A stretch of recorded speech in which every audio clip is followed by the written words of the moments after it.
Welcome back to our NKPT reality check. You asked Google and we are answering. So today we're going over the top 10 questions about dry needling. So I'm Becky Pace. This is Tina Schaffner. We are doctors of physical therapy and we're here to answer some questions. Tina, are you ready? As ready as I'm gonna get. All right, so dry needling, what is it? Dry needling, it is a method where we can strategically place very fine, solid needles. It's called dry needling because they're solid, there's nothing in them, we're not delivering a liquid. We can place them strategically around the body to address all kinds of different issues. What do you find that you use it for most? Neck pain and back pain probably have been what I've used it most for recently. A lot of elbow pain, lateral up, like tennis elbow, golfer's elbow, TMJ, so the jaw, a ton of that, headaches, which goes back to the neck pain. I've used it for glute pain. I mean, you name it at this point. I've used it and even chronic pain. So I've got some people where at a recent course, I just learned how we can use electric stim to set it up to distal points, either at your ankle or at your wrists, and how we set up the stim. And it can increase the production of through what's called this whole HPA axis, which is just your brain axis and adrenals and all that kind of stuff. Yeah. How it can increase your body's own, those met-enkephalins, your body's own opioid production for pain management. Yeah. So yeah, I can use it. So I was working on someone's neck the other day manually, and I had dry needling going systemically. It was pretty cool. All right, that's a side conversation for us later to talk more about. But let's get back to the basics. Yeah. Does it hurt? Sometimes. Bottom of feet doesn't feel quick great. jerk. Bottom feet it's stingy. That if we're really close to the bone, and certain areas that might be, and it's not necessarily always. For example, we just learned in my last course about the sides of the head, and right side of my head, I told my partner, nope, go away. And left side didn't bother me at all. So it can be, and it's typically just for a moment. If that needle, if it's more than 5-10 seconds, I'm usually going to take that needle out and I might just move it literally a millimeter over and there's no issues. We might be too close to the nerve. There could be any reasons why that spot is tender. I could go on and on about it, but if it does cause discomfort, it's momentarily. Is it safe? It is safe. It is safe. It can be not safe. It's safe in the appropriately trained hands. I know there's been a lot of stuff in the media lately about people with punctured lungs, and there definitely can be some serious consequences if somebody takes unnecessary risks, which I know that those of us at Neil King Physical Therapy do not do. But yes, it is safe.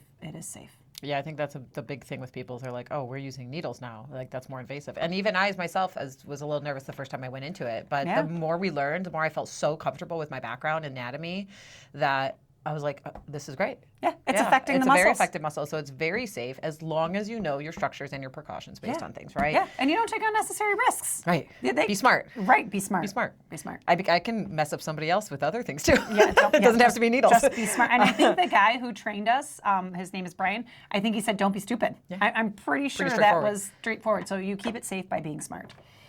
What does it treat? We talked about a little bit, but in terms of symptomatic, like we talked about pain, but what else might you see? Oh gosh, it can increase range of motion. So if somebody's having a flexibility problem, we can put needles strategically in and wind up that fascia that we've talked about in some other episodes. It can, inflammation.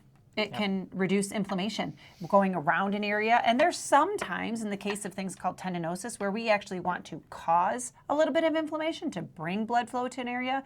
It can treat chronic issues. It can treat acute issues, and we protect it.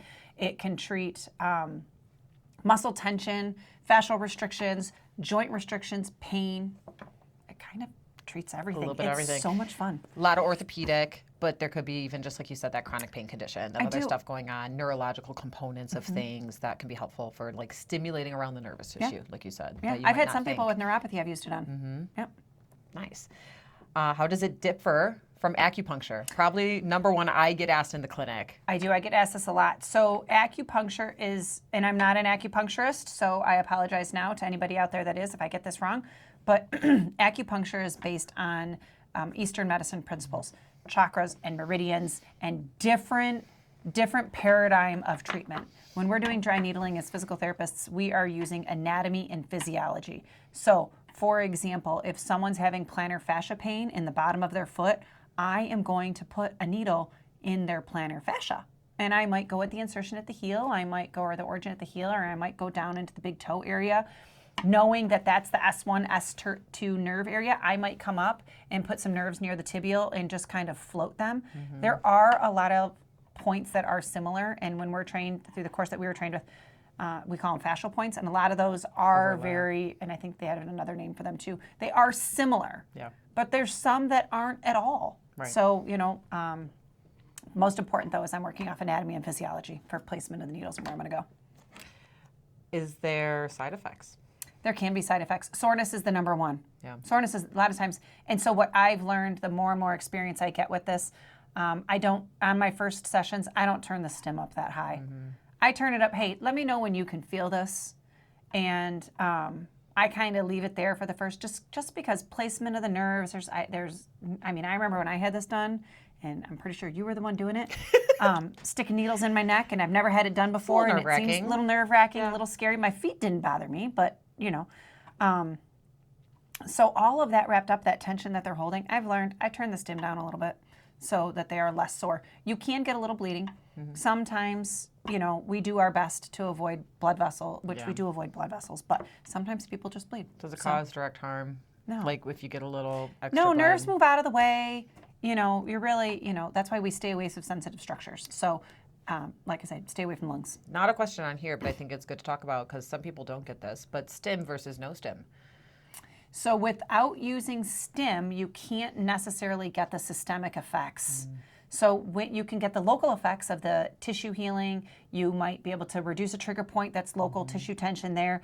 You can probably get some of that, if you need some direct trauma to increase blood flow to an area, maybe that, it's a long time injury, but you're not going to get the quite the amplitude of the systemic effects when we talk about how the nerves talk to the brain. So those afferent and efferent nerve transmission that goes up through the brain, through the hypothalamus, through those different, pituitary, right? Like a lot of science behind it. There's a lot of science But in behind general, needles effective on their own can have greater benefit with stim. Yes. Great to know about. So how fast does it work? Good question. Some people I've seen in one session, but honestly, it's closer to 4 to 6. Yeah. I see it closer to 4 to 6. I tell people give it at least 3, at least to check to see. Yeah. And there's so many different ways you can approach the tissue, which is cool. Yeah. How long do results last? Well, okay. So sometimes I've had people have one session and I must have done a great job that day, or they're a great patient and all the stars aligned and everything did great, and they've had one session and they've great.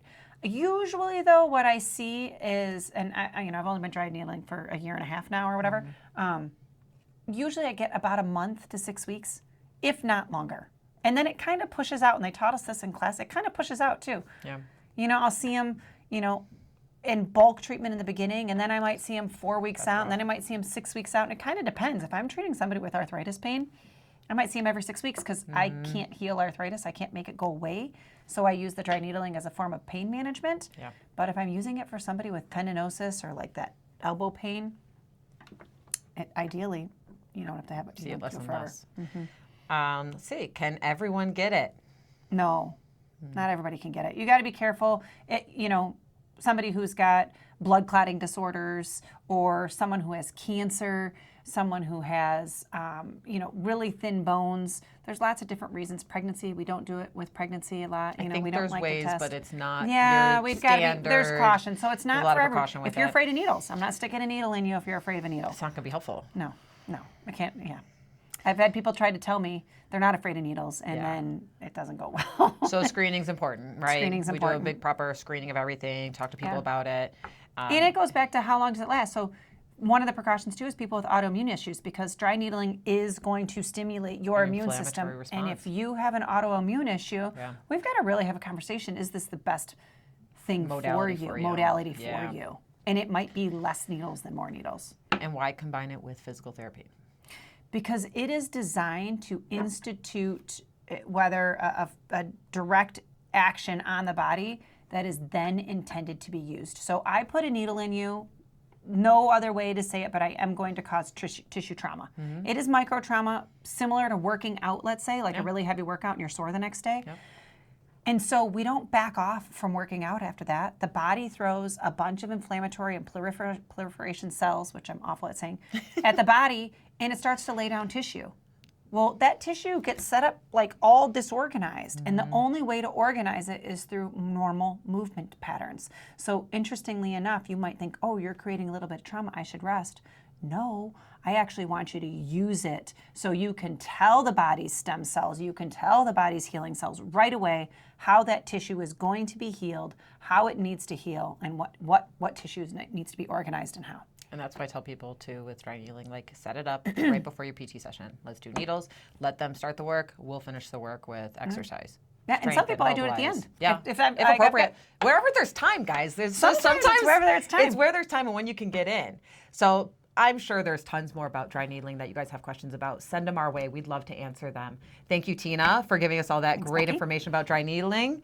I'm Becky, and I want you guys to go back, look at our pages, go to Instagram, like us, send us emails, go to our Facebook, and just give us more shout outs on YouTube, and we're more than happy to answer the questions that you have. Have a great day. Thank you.